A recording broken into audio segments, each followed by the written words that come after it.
Hi, I'm Eric Hansen. I'm the CTO and founder of SiteSpect, and we put together this video to explain to information technology stakeholders a number of different topics about the SiteSpect technology and how it works and how it may fit into your infrastructure.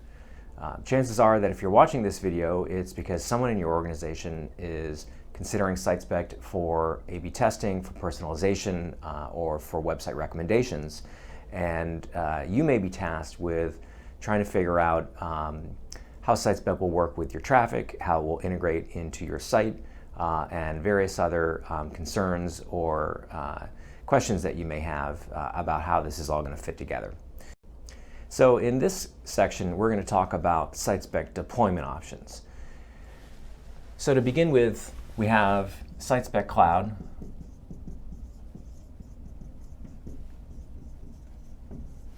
which is SiteSpect's private cloud multi-tenant environment.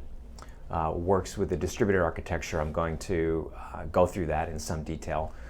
There's also the ability to deploy SiteSpect as a single tenant. And that would include AWS environments, so within your own environment, your own VPC, Google Cloud, Azure, and then even private clouds that you may run yourself, whether that's OpenStack or VMware. So these are all options that you have. If you want multi-tenant that SiteSpect essentially completely manages on your behalf, SiteSpect Cloud is available for you. And if you want single tenant behind the firewall within your own environment, all these options are also available to you. So let's go through SiteSpect Cloud to begin with and talk about how it's built and how it handles your traffic. So I'm going to do a little geography here.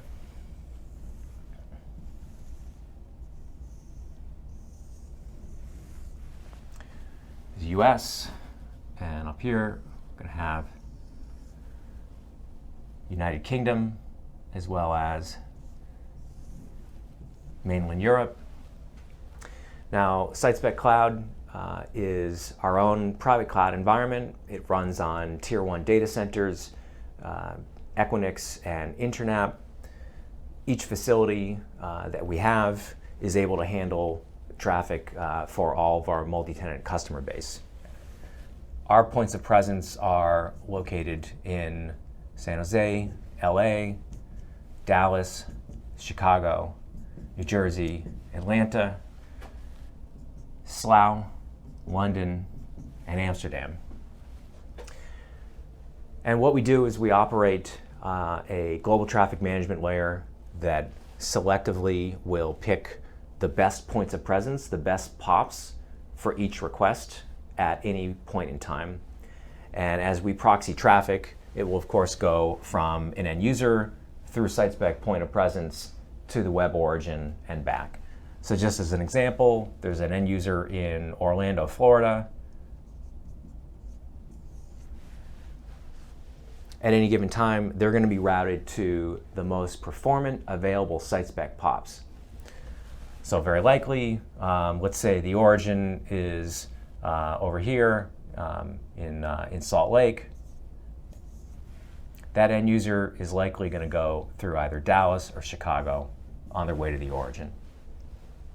If for some reason a SiteSpect POP is taken down for maintenance or degraded, network paths, whatnot, all this is being measured, health checked, and performance benchmarked in real time. And so our traffic management layer is able to dynamically change routes so that, again, users always have the most performant and available access through our entire cloud to your origin. Now, you may also be wondering, well, how is it that end users even know that they're supposed to go through SiteSpect? How does their browser connect through SiteSpect? What is the mechanism? And the answer is we use basically a DNS technique called CNAMEs. It's very standard. Essentially, all content delivery networks work in a similar manner. And what happens is, I'm going to talk through the first scenario where you don't have a CDN already. And the reality is most SiteSpect Cloud customers do use a CDN in conjunction with SiteSpect, and I'll talk through that in a minute. But let's start just with the basics, which is a pure DNS-only implementation of SiteSpect. So let's start with your website, www.site.com. And again, before SiteSpect and with no CDN, this is very likely a DNS A record that points to one or multiple IP addresses. Now, to implement this website, this example with SiteSpect Cloud, one change is needed. This record changes from an A to a CNAME record. And so in a CNAME, it simply points this host name to a different host name. And our convention is your host name with the suffix .ssopt.net. And that is the SiteSpect Cloud domain that is used. So it would be www.site.com is a CNAME to www.site.com.ssopt.net. And that's it. This host name is what hooks into our global traffic management layer. And so when the browser, the computer, the device resolves this and resolves this, it is going to get back IP addresses, again, for the most performant available POPs based on that individual end user at that point in time in whatever location they are. And that's how it works.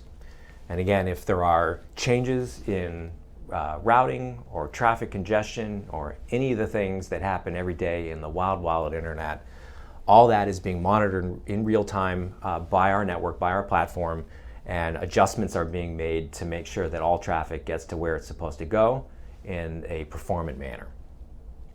Now, you may also be wondering, well, what if I need to temporarily unhook SiteSpect? Maybe I'm doing a site release, I'm going to take my site down for 2 hours on a weekend, or I'm trying to troubleshoot something, or what have you, and I need to figure out how do I temporarily unhook SiteSpect. And there is a very simple mechanism we call bypass that enables you to do that. And in the bypass mechanism, what happens is this doesn't change, this CNAME doesn't change, this doesn't change, but instead of www.site.com.ssopt.net handing out IP addresses, instead it actually CNAMEs again. It hands out a CNAME which points to your origin. And so that could be www.site.com, .origin or origin-www or what have you. It's also possible for us to simply hand out an A record that goes back to your true origin IP address. So both of these are very standard and conventional. The way you can trigger bypass, within our product UI, there is a switch that you can set that will immediately bypass your website and engage this route. The bypass also happens automatically if there is a scenario where a health check object from your website fails to load. So every minute, actually dozens of times a minute, the SiteSpect infrastructure is sending these health checks through all of our points of presence from multiple geographic agent locations through our proxies to your origin to make sure that there is a functional end-to-end ability to connect. And if for whatever reason that health check object, maybe it's sshealth.html, for example, if that object cannot be loaded simply because the points of presence can't get to your origin or the browser can't get to our points of presence, then this bypass is immediately triggered. Similarly, the health check, which is something that you actually create and host at your origin, if you were to rename or delete that health check object, that will also immediately trigger this bypass scenario.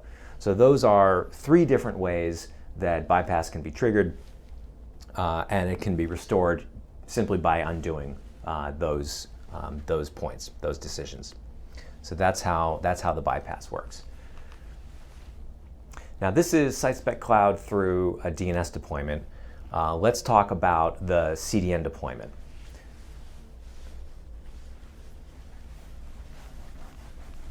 I'm going to go back to my flow diagram that we talked about in the first section of this video.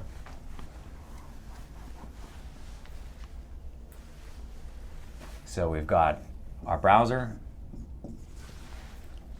we've got our origin web serving infrastructure, and we've got SiteSpect here. Now, as I said, the majority of SiteSpect customers are using a CDN already when they start working with SiteSpect, the company, and implement SiteSpect, the technology. And typically what happens with the CDN deployment is CDN continues to be the edge that the browser or the end user device connects to as it consumes, requests its content and whatnot. So the browser hits the CDN. The CDN is now using SiteSpect as its origin, and then SiteSpect does what it usually does. So in its most simple form, this is how a CDN integration works. You still get the benefits of edge performance and security features and whatnot that you may have come to enjoy with your CDN, but you also have SiteSpect in the loop that's able to do your server-side experiments and manipulate the response for your client-side experiments, the content that's changed there, and you enjoy all those same benefits. Now, there's two things that come into play here when we pick a pattern for SiteSpect CDN deployment, and there are several patterns. This is the simplest one. What most customers do, because they have either caching of whole pages and or they have security features in the CDN where they are specifically restricting at the origin who or what can connect to the origin, is in those scenarios we do what's called a sandwich deployment. And the sandwich essentially works like this. So you have the browser connecting to the CDN, CDN connects to SiteSpect, and SiteSpect goes back through the CDN to your origin. Now, in the previous diagram, I showed the SiteSpect cloud distributed footprint, tier 1 data centers and all that. Essentially, all of our points of presence are shared and co-load by all the major CDNs anyway. So this traversal is actually generally within the same region, if not within the same facility or building. So it happens very quickly. But the benefit of this sandwich deployment is that the caching and the security that you may be doing, you can essentially leave in place, and you can continue to enjoy all the benefits of those while now having the numerous additional benefits of the SiteSpect layer there as well. So let's go through some caching examples.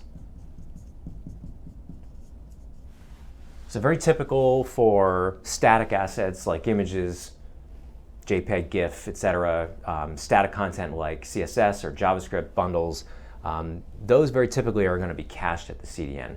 Now, in this scenario, I'm assuming that it's all on the same subdomain, www.site.com. If you have static assets under static.site.com or another subdomain or even another third-party domain altogether, then that is all going to work fine, and that doesn't even get into consideration here.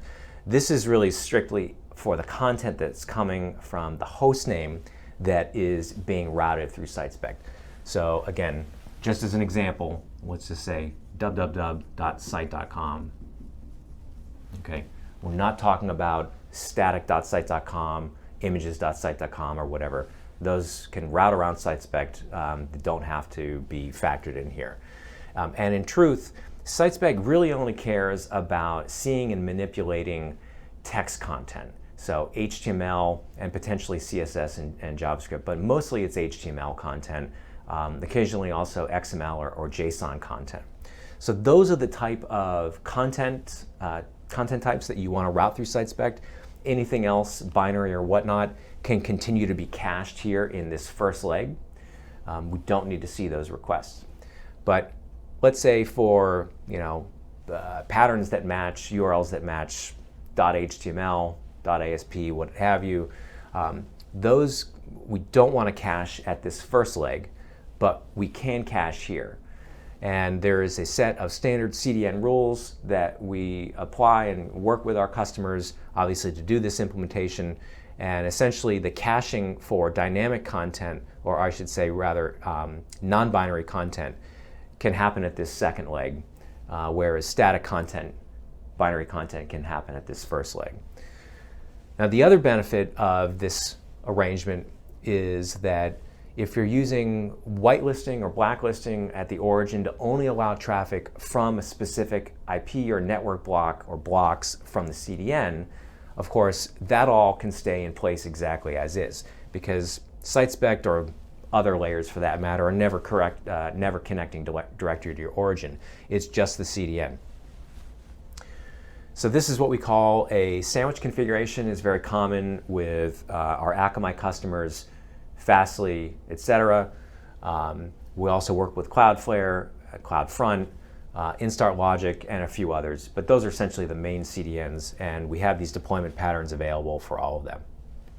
So again, the benefits of the sandwich are caching stays in place. You can do all your caching, origin offload, all that within the CDN, and of course your security or WAF features that you're using within the CDN, those can all stay in place as well. Now, the things that we talked about previously around bypass mechanism and whatnot, those all also stay in place with this type of configuration. In a bypass mechanism, the CDN actually will either go to the second edge or it will just go direct to the origin. There are both ways that can be configured. But essentially, the DNS lookup that happens to get to www.site.com, and then down here is .ssopt.net. In a bypass scenario, this would simply resolve back to the CDN hostname that's part of your environment, DNS, whatever it might be for that hostname. So that is how we do CDN deployments. Now this is in SiteSpect Cloud. Let's adjust the diagram and let's talk a bit about public cloud deployments. Now in a public cloud, again, whether it's AWS, Google Compute Platform, Azure, etc., SiteSpect can actually be deployed within your own virtual private cloud, your own infrastructure. And so in that scenario, this is more what things look like. I'm going to say VPC, Virtual Private Cloud there. So SiteSpect can be deployed as a node, more likely several nodes, virtual nodes within your environment, and these get load balanced. So I'll just use AWS nomenclature. You have an ELB load balancer here, and public traffic is going into the ELB. ELB is load balancing to the SiteSpect instances, and the SiteSpect instances are actually going to proxy to another ELB, which is what's actually hitting your web servers, your web serving nodes, EC2 nodes, Kubernetes, etc.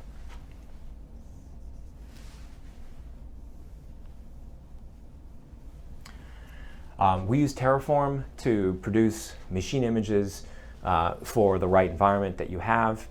And there is also, whereas I talked about our engine API earlier, we have a whole separate API called the admin API that lets you control and manipulate the entire SiteSpect environment programmatically. So for automation and being able to set up, scale up, break down, etc., the SiteSpect devices and machine images, that can all be done with a high degree of automation and fit into whatever type of environment you've built to do that, for that orchestration. So that is essentially how you would fit into your own single-tenant environment. And again, whether it's public cloud or you have your own self-hosted private cloud environment, on-prem, on a hypervisor, on bare metal, or what have you, we can work with that. The SiteSpect images themselves are standard CentOS. We will help you to understand how many images you need for the volume of traffic that you have. But generally, each image is highly performant and will handle 200-300 requests per second. And again, they scale horizontally. So you just put in as many as you need at that point in time, and traffic is proxied. Each of these images also will support the Engine API as well. A proxy automatically acts as a SiteSpect Engine API endpoint as well. So that is the private cloud deployment option. So I hope you've gotten value out of this series of videos. I'm very happy to have any kind of conversation directly or answer any questions, follow-up questions that you may have. You can email me directly, ehansen, that's EHANSEN, @sitespect.com.